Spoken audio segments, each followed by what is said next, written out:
ಈ ವರ್ಷದ ಕೊನೆಯ ವ್ಲಾಗ್ಗೆ ಎಲ್ರಿಗೂ ಸ್ವಾಗತ. ನಾವಿವತ್ತು ಬೆಳಗ್ಗೆ ಟೀ ಕುಡಿದು ಹಂಗೆ ಸ್ವಲ್ಪ ನಮ್ಮ ಪ್ರವೀಣನ್ನ ಆಟ ಆಡ್ಸೋಕ್ಕೆ ಶುರು ಮಾಡಿದೆ.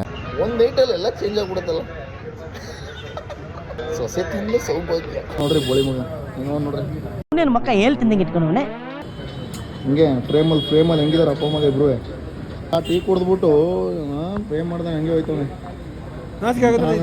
ನೋಡ್ರಿ ಏನು ಹೇಳಕ್ಕೆ ಇಷ್ಟಪಡ್ತೀಯ ಪ್ರವೀಣ್?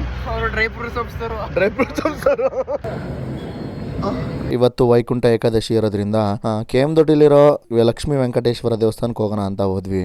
ಅಲ್ಲಿ ನೋಡಿದ್ರೆ ಈ ರೇಂಜು ಕ್ಯೂ ಇರೋದ. ಈ ಜನಕ್ಕೆ ಕ್ಯೂ ಅಲ್ಲಿ ನಾವು ಹೋಗಿ ದರ್ಶನ ಮಾಡೋಕ್ಕಾಗಲ್ಲ ಅಂತ ಹಂಗೆ ಮುಂದೆ ಹೋಗಿ ನಮಸ್ಕಾರ ಹೊಡೆದು ಶಿವ ಅಂತ ವಾಪಸ್ ಬಂದ್ಬಿಟ್ವಿ. ಓಕೆ, ದರ್ಶನ ಅಂತೂ ಆಗಿಲ್ಲ.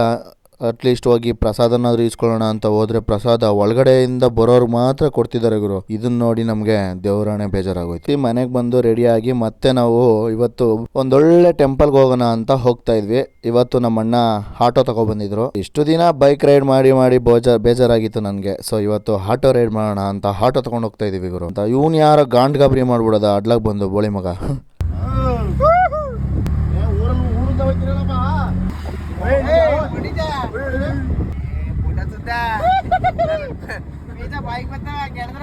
ನಮ್ಮ ಗಾಂಡ್ಗಾಬ್ರಿ ದರ್ಶನ್ ಅಂತೂ ನಾನು ಆಟೋ ಓಡಿಸಿ ಸ್ಟೈಲ್ ನೋಡಿ ಫುಲ್ಲು ಭಯ ಪಡ್ತಿದ್ದ, ಎಲ್ಲಿ ನಮ್ಮನ್ನ ಏನು ಎತ್ತಾಕ್ತಾನೋ ಅಂತ. ಬಟ್ ಅವ್ನಿಗೇನು ಗೊತ್ತು ನಾವೆಂಥ ಕಲಾಕಾರಗಳು ಅಂತ.